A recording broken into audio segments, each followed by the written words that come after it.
Carolyn Holzman, and this is Confessions of an SEO. These weekly confessions run around 15 minutes, give or take, and Season 6 continues to be an exploration of the physics of what the models do and how they choose who they cite. And big news this week, our VizX plugin is in the WordPress plugin directory, so check it out. Welcome to Season 6, Episode 32 of Confessions. This is the 2026 Mountain Edition, because when I'm in the mountains, everything makes more sense. Anyway, last week, I completed my analysis of what we can take away from Google's updated crawl budget documentation. I think the concept of host load, as they described it, is one of the biggest takeaways from those updates. And I guess only when domains footprints in the index start to shrink will that probably make some sense. But I know those of you here are the smart ones and who can see that they can get a leg up on their competition by taking care of their server. Now, the VizX Mastery Group for SEOs is starting to take shape in my mind. I've got, and I'll tell you today, my single variable test hat on. And well, I'm starting to be able to prove these things. So if you're interested in getting first notice, pop a comment in the Confessions YouTube channel. The next Visibility Mastery group that VizX is running starts September 23rd. There's a link in the description, or you can just Google VizX AI Visibility Mastery. That's a mouthful. Okay. Anyway, this morning I came across the latest Semrush study. They worked with Kevin Indig, and it's a major new study, and they were analyzing what Kevin calls reasoning lift, the massive change in citations and search behavior when ChatGPT switches from instant to thinking. So the instant is the minimal reasoning, and thinking is this high reasoning mode that they offer. Now, the study advises publishers to build complex two-track content strategies and map buyer journeys based on the observed shifts in the output of the AI citations. But as I read through this with my forensic brain, I couldn't help, but I found a fundamental diagnostic flaw. And I can describe it as I think the authors are looking through the wrong end of the telescope. When they analyze output, or you can call them symptoms, they're ignoring the physical machine constraints. They've mistaken computational efficiency for editorial preference. In this episode, well, like it or not, we're going to deconstruct the Semrush data through the lens of, well, let's call it data center economics, also known as electricity, and the money that it costs to parse all this out. So we're going to talk about the compute tax and, the time constraints on these models that dictate their behavior. And I'll also share my new single variable test where I test symmetry versus asymmetry in terms of your HTML to your DOM. And if you've been a recent listener, you know that's a really, really big deal. All right, so let's go through what was in the study. And if you hadn't had a chance to read it, I'll give you the details. Real quick, there's Semrush and Kevin Indig, and they tracked 100 prompts across 20 distinct buyer journeys in the two ChatGPT modes, that instant mode, which is fast and I guess defaults to it, and the thinking mode, which is a deep multi-step research. Now, the things they observed was that there was only about a quarter, 25.6% domain overlap between the two modes, concluding that therefore they are effectively two different search engines. Now, in thinking mode, the citation rates jumped from 50 to 68%, and the model, that thinking mode model, fires 4.6 more subqueries, or fan-out queries, as we often call them, to a research prompt before answering. They also noticed that Reddit and other user-generated content dropped by half when they switched over into the thinking mode, while government, academic, and official documentation sites quadrupled their citation rate, share, I guess. Brands that were cited early in the buyer journey persisted to the selection stage in thinking mode, whereas persistence in instant mode was non-existent.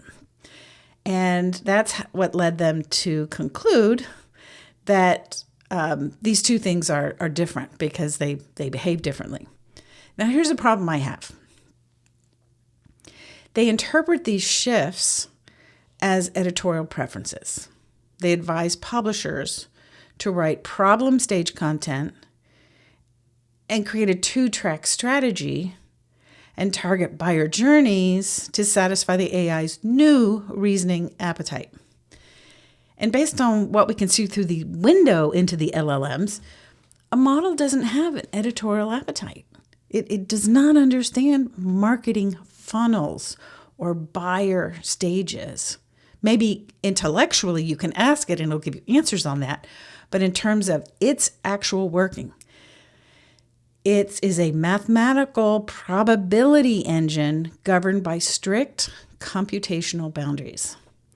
And this is where the train comes off the tracks for me every time I read conclusions, because I see they're treating observed algorithmic outputs as human editorial choices, which leads directly to the writers of these recommending highly inefficient and expensive content strategies. All right.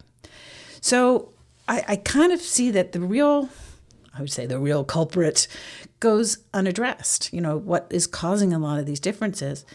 And let's just take a look. Why does Reddit and user-generated content in general collapse in thinking mode? So in instant mode, ChatGPT relies on its pre-trained parametric memory. Okay, so they've got notes.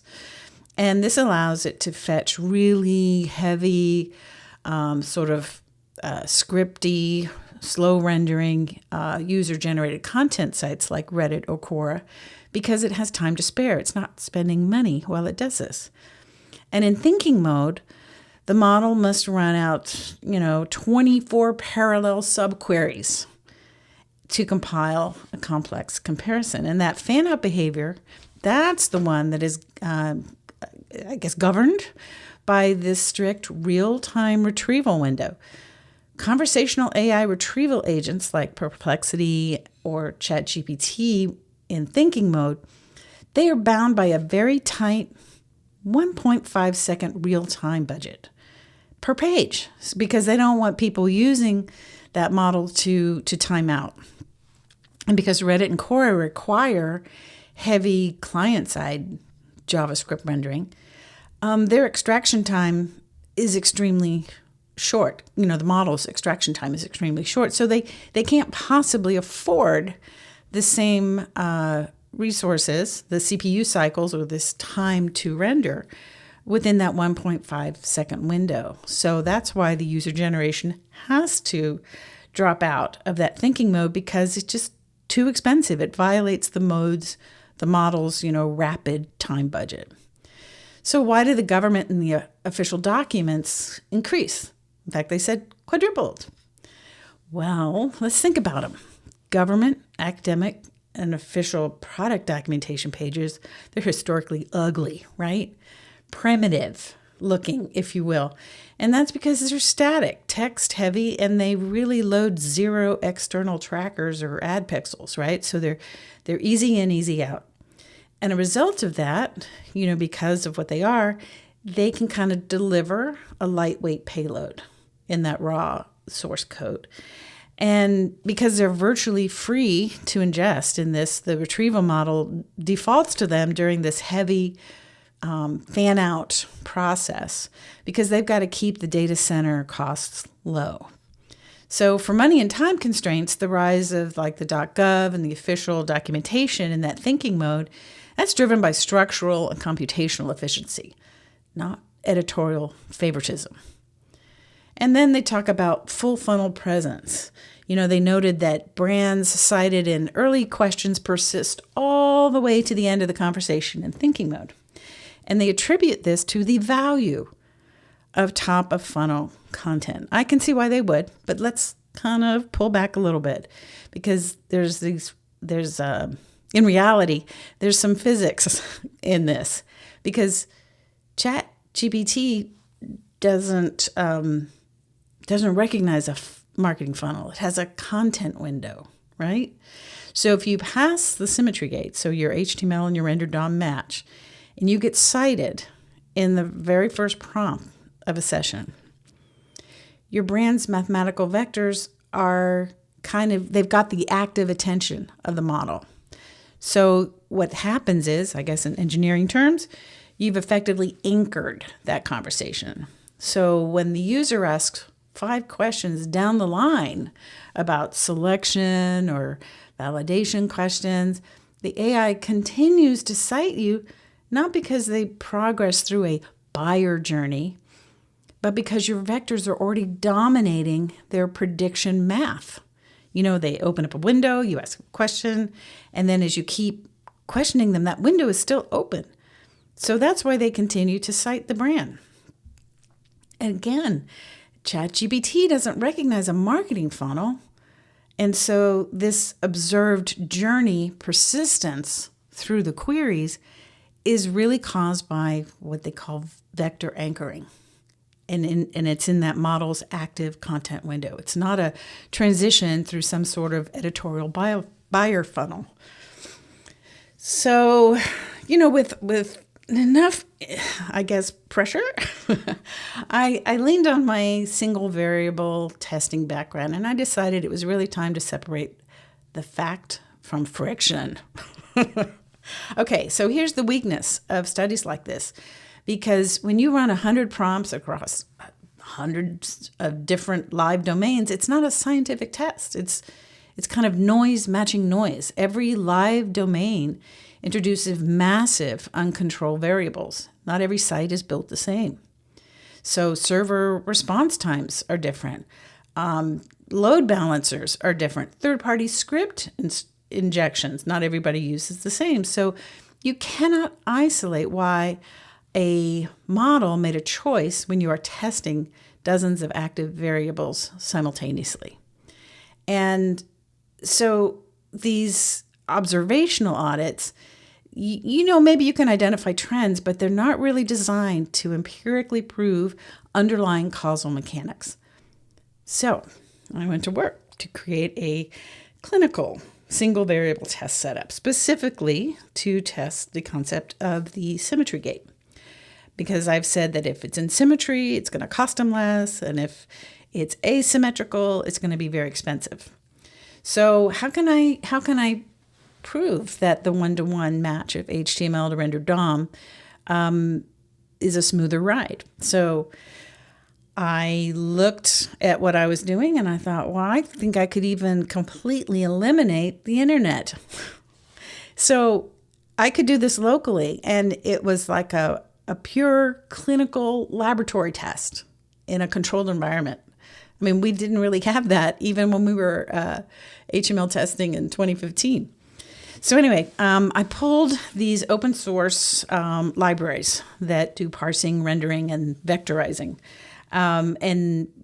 It's how real-time RAG extraction engines are built. So like headless Chrome, Chrome's accessibility tree exporter, tokenizers, and layout-aware chunking engines. So this is kind of fun for me. So I created two files. They were identical, absolute word for word, matching text, keywords, structural hierarchy, everything. So file A, based on this HTML file, I basically deliberately created asymmetrical content in which the HTML kind of showed everything, but some things didn't render in the DOM, in the document object model, so the visible part of the page. And then file B, again, everything was identical, just that one factor in that other page was changed. So this one was where everything was 100% in the HTML, and the same was 100% in the rendered DOM. And so I was able to remove all this network and hosting variables and all this kind of stuff between the parser and the code, right? So this is what a test looks like. So when I executed it, it was kind of interesting. For that file A, where I deliberately messed it up, the parser kind of went nuts. It couldn't map a lot of the trees, and it excluded information. So it couldn't see certain things. And so the HTML had more information than the visual DOM. And then for file B, which is the one that was set up to be symmetrical, everything in the HTML mapped, was visible, everything was great. It was under 5 milliseconds of CPU execution time. I mean, the crawlers were in and out. Now, even though they're both the same, obviously, we had different results when the crawlers hit the content. And all of that, like that file that was asymmetrical, everything, all that work it had to do just to confirm one sentence was missing, the bot gave up. Now, I prepared a write-up on that, which demonstrates mathematically that this is all about physics, parsing physics and economics, and it's more critical to AI visibility versus an editorial funnel, because AI citation is a cost and structural optimization problem, not an editorial one. So in the study, going back to the Semrush study, it tells brands to build a 2-track content strategy based on funnel stages. And in my opinion, this is a recipe for burning cash on content that will never secure steady citation.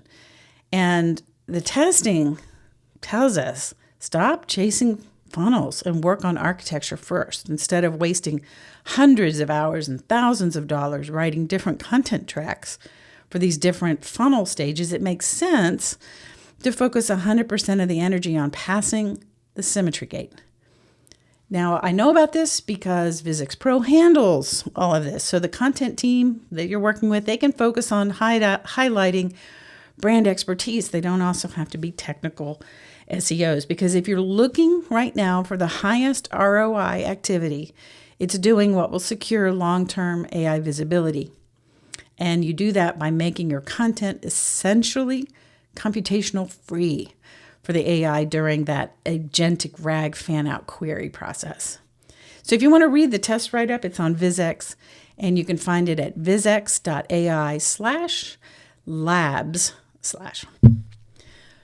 I'm Carolyn Holzman, and that's it for me. I just, on that documentation for the crawler, we went ahead and incorporated that into the Symmetry Gate. So if you go to symmetrygate.ai, you can find out where your server is and how you're doing. Remember, you can follow me on LinkedIn, and please subscribe to the podcast. Post any questions on the Confessions YouTube channel. And remember, when it comes to reliable AI citations, follow the money. Because if it costs them, the models, too much money, that's not good for you. All right, and I'll see you next week.